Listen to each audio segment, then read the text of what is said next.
உலக இரட்சகர் ஆண்டவராகிய இயேசு கிறிஸ்துவின் வல்லமையுள்ள நாமத்தினாலே காலை வேளையிலே அனைவரையும் அன்போடு வாழ்த்துகிறேன்.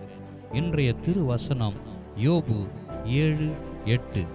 உம்முடைய கண்கள் என் மேல் நோக்கமாயிருக்கிறது. ஆம் அன்புக்குரியவர்களே, நம்முடைய கர்த்தருடைய கண்கள் பூமி எங்கும் உலாவிக் கொண்டிருக்கிறது. நல்லவர்களாக இருந்தாலும் தீயவர்களாக இருந்தாலும் அனைவரையும் உற்று கவனித்து கொண்டிருக்கிறது. இதில் கர்த்தருடைய கண்கள் நீதிமான்கள் மேல் அதிக கவனமாய் நோக்கி இருக்கிறது. யோபு பக்தன் கர்த்தருடைய பார்வையில் உத்தமனாக, சன்மார்க்கனாக, பொல்லாப்புக்கு விலகி இருக்கிறவராக இருந்தபடியால் கர்த்தருடைய கண்கள் மிகவும் யோபுவின் மேல் அதிகமாய் நோக்கமாய் இருந்ததை நாம் பார்க்கிறோம்.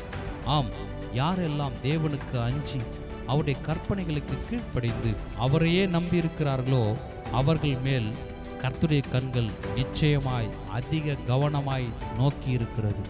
அவர் அவர்களுடைய வாஞ்சைகளை, ஏக்கங்களை, விருப்பங்களை நிறைவேற்ற வல்லவராய் இருக்கிறார். சில வேளைகளில் ஆண்டவர் என் கஷ்டங்களை பார்க்கிறாரா இல்லையா என்ற கேள்விகள் எழும். இந்த வேளையிலே இயேசு காண்கிறவராக நம்மை பார்த்து கொண்டிருக்கிறார். நம் மீது அதிக கவனமாய் நம்மை உற்று கவனித்து கொண்டிருக்கிறார்.